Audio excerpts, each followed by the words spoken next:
Apple. The finished product. So yum.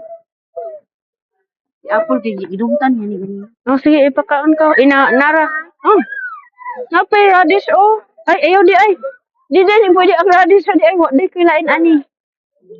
Okay ra di ay ang uban. The rest. Kanang ham, okay ra nakaunon. Kani po, okay ra ni kaunon. Unya nga mga busog maning mga tao. Kani ra ayaw kay wala na koy lain ngani. Ah.